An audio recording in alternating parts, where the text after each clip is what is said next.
cœur de métier de Podiatech, c'est la recherche et la commercialisation de différents matériaux pour les semelles orthopédiques.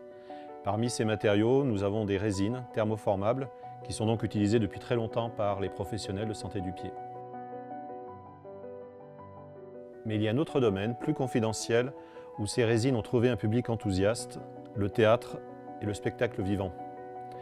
En effet, le Podiaflex, comme le Podiaflux, ont des propriétés qui en font des matières idéales pour la réalisation de décors de théâtre, d'accessoires et même de masques pour les comédiens.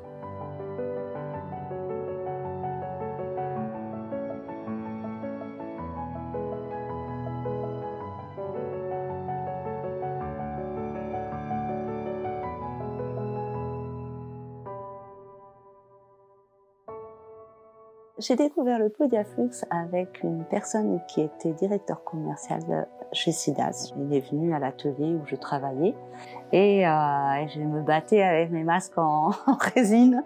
Et donc il a vu ces masques et il m'a dit moi dans ma société on a des matières qui pourraient être intéressantes pour toi peut-être. Enfin voilà, je t'emmènerai un bout, on verra, tu verras ce que tu peux en faire. On a conclu un marché ensemble parce que c'était vraiment extraordinaire. Voilà.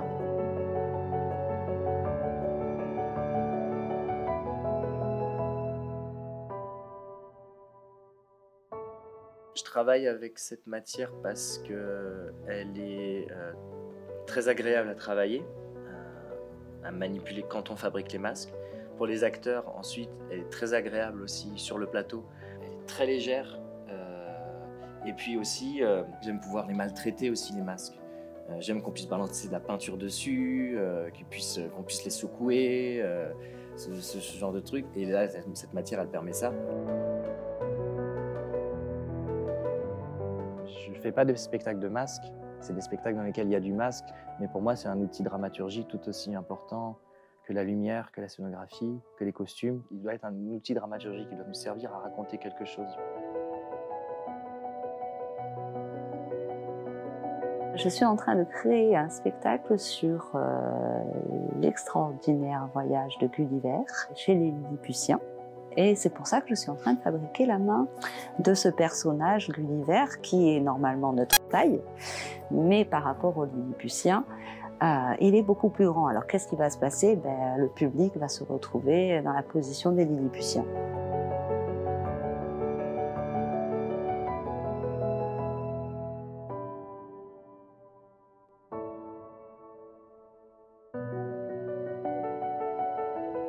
Là, ce qui m'intéresse dans le masque, enfin, en tout cas dans la manière dont je le travaille et dont je souhaite le travailler avec les acteurs, c'est pas tant le nouveau visage qu'il impose, qu'il dessine, c'est plus ce qu'il enlève. Au lieu d'imposer un caractère, il crée une surface neutre de projection qui va faire travailler davantage l'imaginaire du spectateur et puis qui fait que le masque, de manière presque magique, il va bouger lui-même selon les scènes, selon le jeu de l'acteur, selon les jeux de lumière aussi.